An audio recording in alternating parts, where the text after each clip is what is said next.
শান্তিনিকেতন ও আলপনা বা আলপনা ও শান্তিনিকেতন এক এবং অবিচ্ছেদ্য। শান্তিনিকেতনের সেই আলপনা যদি কলকাতায় বসে চাক্ষুষ করতে চান, চলে যেতে পারেন শিল্পী সুধীর রঞ্জন মুখোপাধ্যায়ের একক প্রদর্শনীতে। মায়া আর্ট স্পেসে চলছে সেই একক প্রদর্শনী। সুধীরবাবু ছিলেন শান্তিনিকেতনের পাঠ্যভবনের শিক্ষক, একজন চিত্রশিল্পী এবং আলপনার জগতে একজন কিংবদন্তি ব্যক্তিত্ব। প্রত্যেকটি আলপনা একটি গল্প বলে, তার একটি থিম আছে। সুধীরবাবু জানালেন তার শিল্প সৃষ্টির অনুপ্রেরণা কিন্তু রবি ঠাকুরের গান। আর ছবি কিংবা আলপনা একটু বুঝে যদি আমরা তার রসাস্বাদন করি, তার আনন্দই কিন্তু অন্যরকম হতে পারে। ধরণীরও গগনেরও মিলনেরও ছন্দ। হ্যাঁ, মানে ওইটা খুব অবাক লাগে যে ধরণী আর গগন, তার মানে দুটোকে উনি আলাদা ভাবছেন একদম, এবং সেটা মিলন ঘটাচ্ছে বৃষ্টির ধারা। ঠিক ঠিক সেই যে জিনিসটা, সেই ওইটা নিয়ে জন্য অনেক ছবি করতে ইচ্ছে করে, মানে দুটোকে আমার একটা সেপারেট দেখাতে ইচ্ছে করে, এবং তারপর রেনটা কানেক্ট করছে। এটাও এই ছবিটা তাই।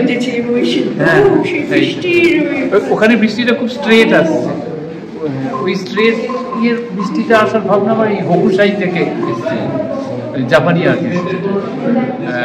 ওনার পুরো নামটা কি আমি জানি না, হোকুসাই, জাপানি উডকাট প্রিন্ট আর্টিস্ট। আর ওইটার এই ছবিটাও তাই, ওই ধরনীর গগনের ওইটাই একই ধারণা থেকে মোটামুটি রাত্রিবেলা পেয়েছে। এবং মেঘ, হ্যাঁ মেঘ, ওই উপরের অংশটা যেটা বাটির মতো উঠে গেছে ওইটা আকারটার মেঘ, আর নিচের অংশটা বাটির মতো নেমে এসছে, ওইটা হচ্ছে পৃথিবী। আর তাল গাছ ওই বর্ষায় রাতের বৃষ্টি, হ্যাঁ মনসুন নাইট, ওই যে ইয়েগুলো হয় না, মানে আপনার তাল গাছ খেজুর গাছগুলো জুড়ে লতা পাতা ঝুলে পড়ে না, বর্ষায় যেটা হয় আগাছাগুলো ওপরে ঝুলে পড়ে, সেইটাই মেঘ বৃষ্টি হয়ে এই জলটা চলে যাচ্ছে কচু পাতাগুলো। হ্যাঁ স্যার, আপনাকে যেই জন্যই স্পেশালি ভিডিওটা হচ্ছে, আপনাকে জিজ্ঞেস করার ছিল যে জাপানিজ আর্ট ফর্ম যেখানে দ্য ওয়েভস অফ কানাগাওয়া যেটা আছে, তো সেটা থেকে আপনার আঁকায় আমি প্রচণ্ড ছাপ পাচ্ছি। In fact not only in water but in clouds, in everything nature, even in the leaves. তো ওইটা থেকে আপনার মানে কি ইন্সপিরেশন ড্র করেন? যেটা ইন্সপিরেশন মানে বিশেষ করে হোকুসাইয়ের ছবিতে মানে নেচার যেভাবে আছে, ওরা কিন্তু ওই মানে কার্ভ লাইনে যেমন ধরেছে, স্ট্রেট লাইনেও ধরেছে, নেচারকে নানাভাবে ধরেছে। বৃষ্টিকে ওইটাতে যেমন আছে, বৃষ্টিটা স্ট্রেট লাইনে, আবার এখানে বৃষ্টিটা আছে কিন্তু কার্ভ লাইনে, এবং এইখানে যে অর্নামেন্টাল আলপনার মতো, কিন্তু ওখানে একদম স্ট্রেট লাইনে আছে। হ্যাঁ, আমার এটাই খুব ভালো লাগলো যে the barrier has been broken. আমরা যখন আলপনা ভাবি, we only think about straight lines, মাটি। আলপনা বলছি বলে কিন্তু আলপনা নয়, সব জায়গা আলপনা নয়, ওখান থেকে ইন্সপিরেশনটা আসছে, কিন্তু আলপনা নয়। থ্যাংক ইউ সো মাচ, আমার খুব ভালো লাগলো। কি উপলক্ষে? উৎসব অনুষ্ঠান নিয়ে, যেমন বর্ষা উৎসব, শারদ উৎসব, এইরকমভাবে, তারপরে কারোর জন্মদিন পালন, কাউকে সম্বর্ধনা দেওয়া, এইগুলো উপলক্ষে, অনুষ্ঠান উপলক্ষে আলপনা। বাহ, এবার তাহলে আপনার আলপনাতে চলে যাই। সুধীরদা, একটু বলুন না। এটা দেখতে পাচ্ছি, মানে বুঝতে কোথাও অসুবিধা হচ্ছে না, যেহেতু অসাধারণভাবে মানে ফুটিয়ে তোলা সব কিছু, আর এটা গ্রীষ্ম। হ্যাঁ। এবার একটু বলুন যে মানে এটা কিসের ওপর? প্রথমে বললেন না একটা প্লাই, তার উপর নেপালি পেপার পেস্ট করে তারপরে করে। আচ্ছা, আর উপরে কিছুই না, গ্রীষ্ম, সূর্য এবং সূর্যের দাবদাহ। আচ্ছা, আর তার নিচে ওই মানে গ্রীষ্মে উত্তপ্ত ক্লান্ত পাখি নিচে নেমে আসছে, উপর থেকে শীতল জলের আশায় নিচে, এই যে পাখির মুখ। আচ্ছা, নিচে নেমে আসছে এই যে শীতল জলের আশায়। বাহ বাহ, অসাধারণ। সুবিধা, এত সূক্ষ্ম কাজ। এটা বলুন, এটা হচ্ছে বর্ষার মেঘ। বর্ষার মেঘ কিছুই না, বর্ষা মেঘের মানে যেহেতু বৃষ্টি যখন পড়ে বর্ষার সময়, তখন মনে হয় যেন কে যেন জলের কলসি উপর করে দিয়েছে, এরকম একটা। এই জলের কলসি মেঘে জড়িয়ে আছে, মেঘের কুণ্ডলিতে, কারণ মেঘ থেকেই জলের উৎপত্তি, সেখান থেকে এই যে জলের ধারা গড়িয়ে আসছে, আর নিচে প্রকৃতি।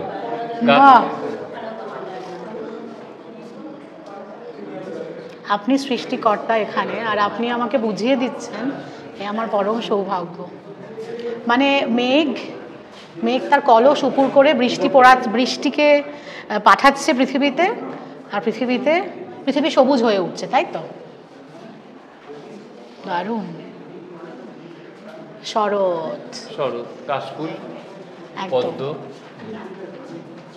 আর নীল আকাশের গায়ে মেঘ। হ্যাঁ, নীল আকাশের গায়ে মেঘ, কাশফুল, এটা দারুণ।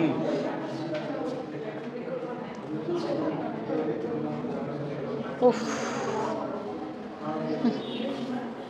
এ আমাদের ঐতিহ্য, এ আমাদের পরম্পরা। হেমন্ত ওই যে হিমের রাতে রুই গগনের দ্বীপগুলিতে, রবীন্দ্রনাথের গান। সেই দিবালিকায় জ্বালাও আলো, এই যে আলোর এই যে তাঞ্জলির যে প্রদীপ দান হয়, আলো, এই যে প্রদীপ, এখানে প্রদীপ, এখানে প্রদীপ, এখানে প্রদীপ, এখানে প্রদীপ, আকাশ মানে ওখানে আকাশ প্রদীপ, আকাশ পানে, আর না আকাশ প্রদীপ। ও, এই যে যেটা কার্তিক মাসে যেটা দেয়, উপরে আকাশ প্রদীপ আর উপরে চাঁদ। আচ্ছা,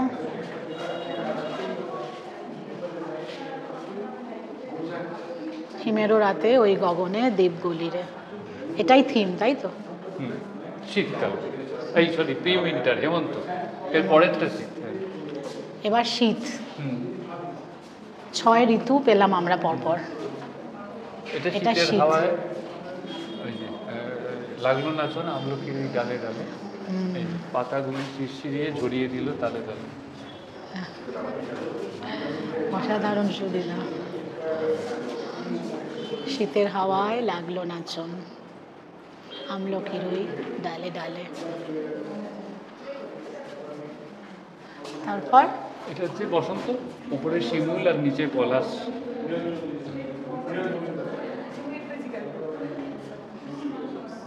শিমুল আর এই যে পলাশ, দারুণ সুবিধা। দিদি বলছিলেন যে কলা ভবন 1919-এ প্রতিষ্ঠিত হলো। তখনও কিন্তু বিশ্বভারতীর চিন্তা পরিকল্পনা শুরু হয়ে গেছে। মোটামুটি 1917-18 থেকে শুরু হয়েছে। আর বিশ্বভারতী ফর্মালি শুরু হলো 1921 সালে। 1919-এ কিন্তু কলা ভবন শুরু হলো। মানে এতটাই তার মানে শিল্প জিনিসটা এত বড় একটা আকার নিয়েছিল, এত বড় তার চিন্তার মধ্যে শুধু নয়, চেয়েছিলেন যে এইটা যেন সবচেয়ে বড় শিল্প। এবং তার সঙ্গে সঙ্গীত ভবন আগে আলাদা ছিল না, কলা ভবন এবং সঙ্গীত ভবন একসঙ্গে ছিল। দারিক বলে একটা দোতলা বাড়ি ছিল, সেই দারিকের উপরতলায় কলা ভবন এবং নিচে ছিল সঙ্গীত ভবন। তখনও যেটা বললাম, কলা ভবনের আইডেন্টিটিতে সঙ্গীত ভবনও শুরু হয়েছিল, তারপরে সঙ্গীত ভবন আলাদা করে তো বলাই ভালো ভবন হলো।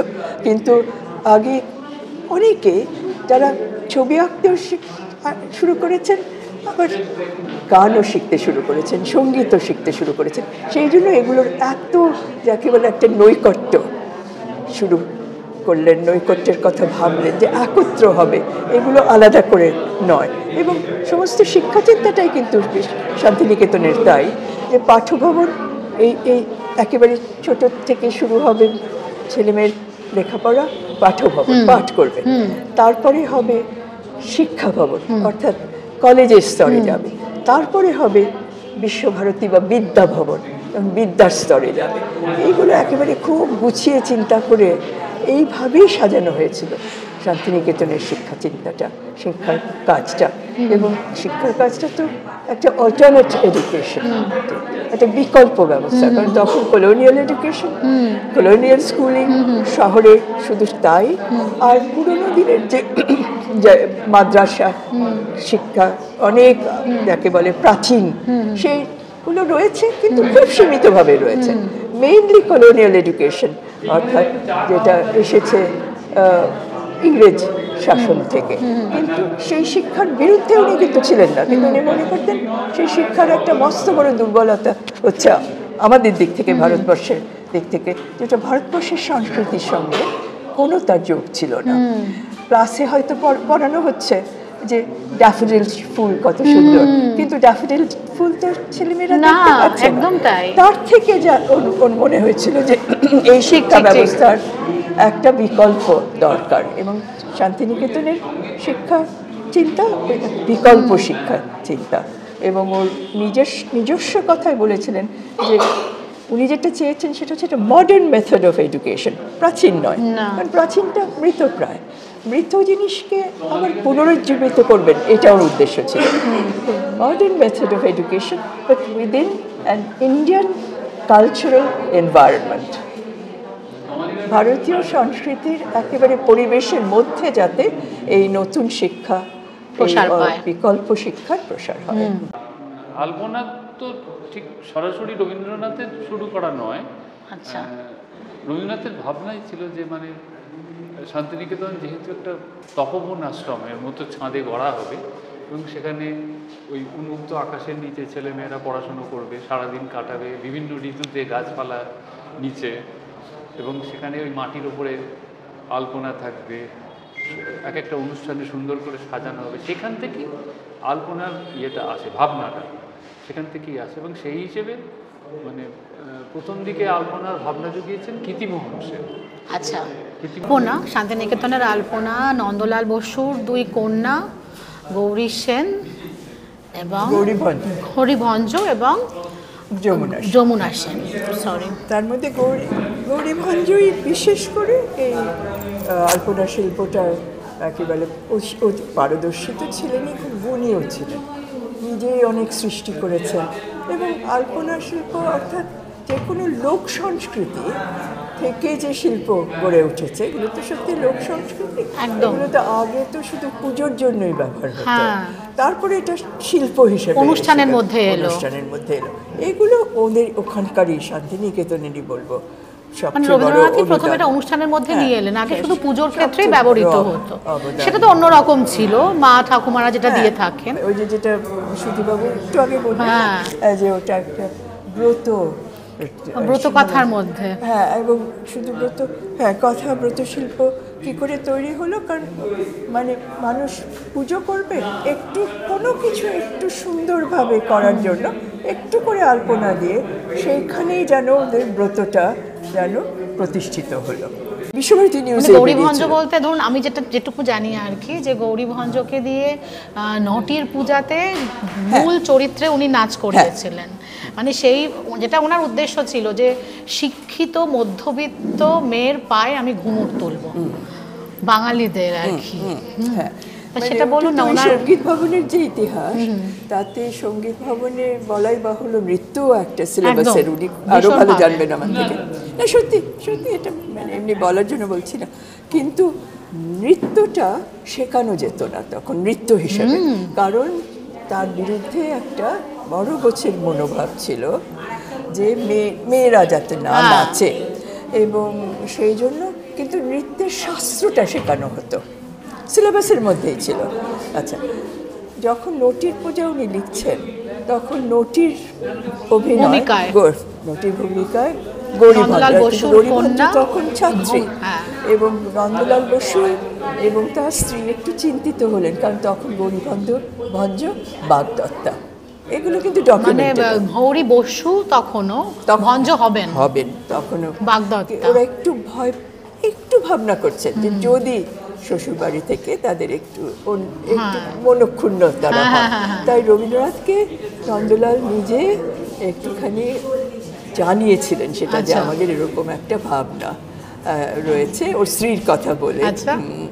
তাতে রবীন্দ্রনাথ তখন হয়তো কিছু বলেননি, কিন্তু উনি যেটা করলেন সেটা হচ্ছে যে নিজের জন্য একটা ভূমিকা তৈরি করলেন, উপালির ছিল না, উপালির চরিত্রটা ছিল না, তো রবীন্দ্রনাথ করলেন যে উনি যদি স্টেজে নামেন, এটা কিন্তু একদম অজানা ছিল, উনি যদি স্টেজে অভিনয় করেন, এবং রবীন্দ্রনাথ অভিনয় করতেন, উনি যদি করেন গৌরী যদি করেন, তাহলে বাঙালি সমাজ ওটাকে গ্রহণ করে নেবে, এবং সত্যি তাই হয়।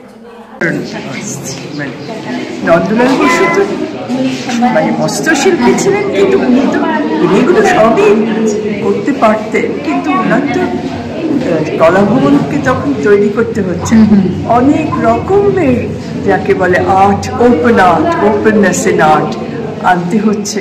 সেই জাপানের শিল্প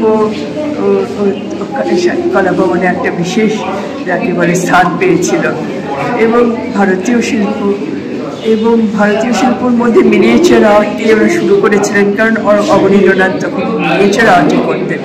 তারপরে রবীন্দ্রনাথ বললেন যে শুধু ওরকম মিনিয়েচার আর্টের মধ্যে তোমরা কি করে দেখো, জাপানি কি অসাধারণ লার্জ ফরম্যাটে ওরা ছবি আঁকে। তখন জাপানি 2 শিল্পী আনালেন রবীন্দ্রনাথ। নবতলে এই যেটা বিশ্ববিনা রবে। স্থলে জলে নবতলে। বলুন না এই আঁকাটা একটু একটু মানে আলপনা একটু বুঝিয়ে এটা দিন। কিছু না, এটা স্থল জল, এই যে জল স্থল এই নবতল এইভাবে আর কি। মানে এটা আমার ঠিক আর বর্ণনা করার ইয়ে নেই, ওই গানটা থেকে একটা ইন্সপিরেশন। ওই গানটাকে আপনি যেভাবে উপলব্ধি করেছেন সেটা হ্যাঁ, আপনি হ্যাঁ। এখানে তুলির টানে সেইভাবে রঙের করেছি। জৌলুসে ভরিয়েছেন। তারপর এটা এটা কিছুই না, কচুবন আর বাহ। পানা, কচুরি পানা। সেও যে এত সুন্দর, নিজেকে দেখলে কচু পাতা ভীষণভাবে মানে পুলকিত বোধ করবে আর কি, এতটা সুন্দর। এবার থেকে দেখলে মনে হবে না বেশ সুন্দর তো কচু পাতা। হ্যাঁ, কচু পাতা সত্যিই সুন্দর। হ্যাঁ এই তো কচু পাতা এখানে আছে, সেটাই তো দেখছি। এই যে মানে নিচে একদম। শিল্পীর কল্পনাতে কোন জায়গায় চলে যায় একটা জিনিস, কি সুন্দর কি সুন্দর।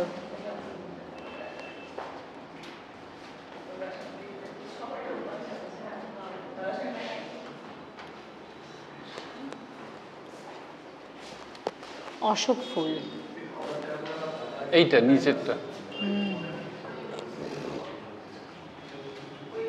খুব ইন্ট্রিকেট কাজ সুধীরদা, করতে প্রচুর ধৈর্য লাগে। হ্যাঁ। সবার আগে এত ধৈর্যের প্রয়োজন। ধৈর্য কথাটা ঠিক নয়, মানে যে কাজ করে তার কাছে কোনো ধৈর্য নয়, কিন্তু সে তো কাজটা ভালোবেসে করছে, তাহলে আর ধৈর্যের প্রশ্ন কেন? ভালোবাসাটাই ধৈর্য তো তখনই লাগে যখন আমার ভালো লাগছে না, আমাকে কাজটা শেষ করতে হবে, ঠিক ঠিক তখন ধৈর্য। এত সূক্ষ্ম কাজ, তবে তো এই জিনিস আসে, এই শিল্পকর্ম তৈরি হয়। এটা বলুন না, মেঘ, এটা কিছু না, অটাম ক্লাউডস আর কি, শরতের মানে শরতের মেঘ। হ্যাঁ,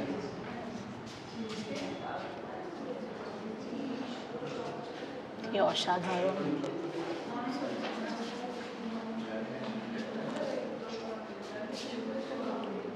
লোটাস পন্ড, পদ্ম, জলাশয় পদ্ম, দারুণ।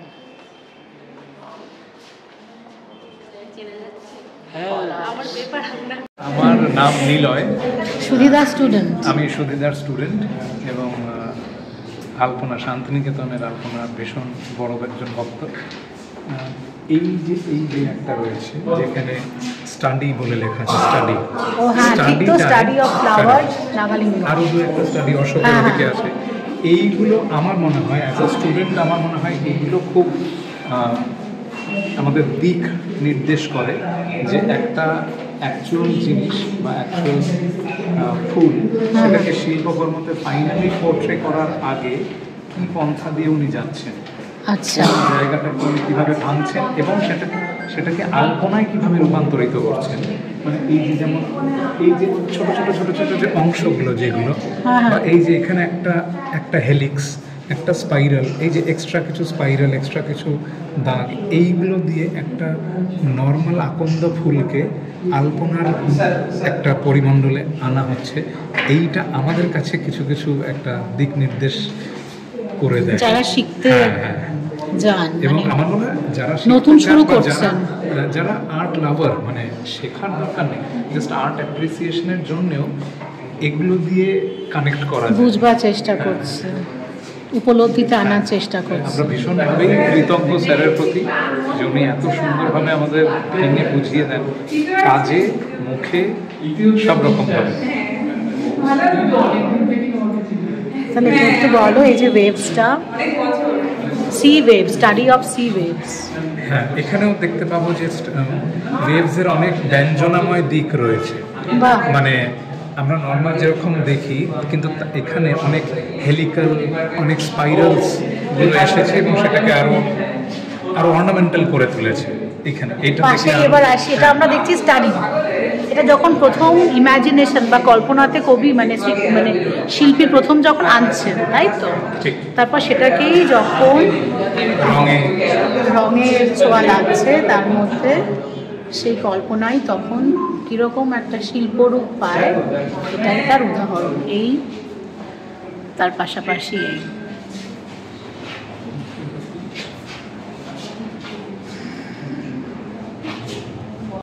আমি অজান্তে দিয়ে ফেললাম, হয়তো ওখানে একটা কিছু দেখলাম, ছুটে চলে গেলাম, জানতাম না পায়ের তলায় কি ছিল। আলপনা রয়েছে।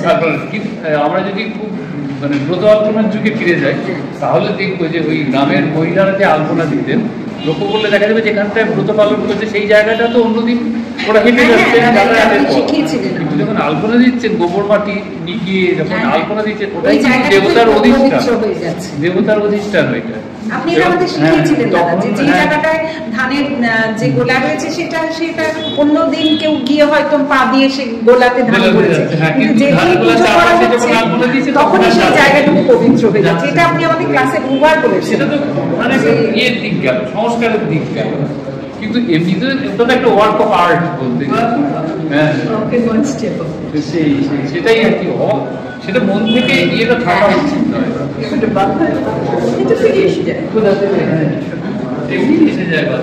আপনি এটা বলছিলেন না ইন্দিরা গান্ধী এবং ওই আলপনার পা দেওয়ার ঘটনা, কালকে অনেকগুলো বই একটু বলুন না, বলুন না। আপনি বইতে পাবেন, আমি না বলুন না, বলছিলেন যেটা বলুন না। সত্যতা মানে বইটা আমি কালকে অনেকগুলো বই খুঁজছিলাম, যেহেতু দাদার এতে আমি গৌরীভঞ্জের উপরে একটা রিসার্চ ওয়ার্ক করছি। কালকে অনেক বই খুঁজে বেড়াচ্ছিলাম, তার মধ্যে ওইটি পেলেন দাদা, আমার পিতা ও গুরু নন্দলাল বাবু শতবর্ষে যে পত্রিকাটা বেরিয়েছিল, মানে অনেক খোঁজার পরে পেয়ে এত আনন্দ হলো। ওখানে অনেকগুলো লেখাতে পড়ছিলাম যে একবার সমাবর্তনে আলপনা দেওয়া হয়েছে, বিশ্বভারতী সমাবর্তনে, তা উনি যখন এসেছেন ইন্দিরা গান্ধী, হ্যাঁ ইন্দিরা গান্ধী, তা আপনি তবু দেখে নেবেন একবার। আমার বলুন, উনি যখন যাচ্ছেন তখন ওই যাতে পা না পড়ে আর কি, ওই জন্য মানে আলপনার উপর যাতে পা না পড়ে পুরো আমি যতটুকু ফাঁকা শান্তিনিকেতনের আলপনার তো স্পেস একটা বিরাট ব্যাপার আর কি, দাদা আমাদের সবসময় শেখান স্পেস একটা বিরাট ব্যাপার, স্পেস দিতে হবে আর কি, পুরো ভরাট করে ওরকম নয়। আমরা বহুদিন দাদার ছাত্রী আর কি, তা উনি কি করেছেন ওই যতটুকু স্পেস ছিল তার মধ্যে বুড়ো আঙুলের উপরে ভর দিয়ে দিয়ে গেছেন। তাই এটা হচ্ছে ওই মহান মহিষী একজন আর কি, এবং শান্তিনিকেতনে পড়েছেন। তা সেইটাই আর কি দাদার কথাটা আমার মনে হচ্ছিল যে, আর ওই যে বললেন পা দেওয়া যায় না, ওটা তো একেবারে অন্তরের ব্যাপার আর কি, নিজের বোধের ব্যাপার।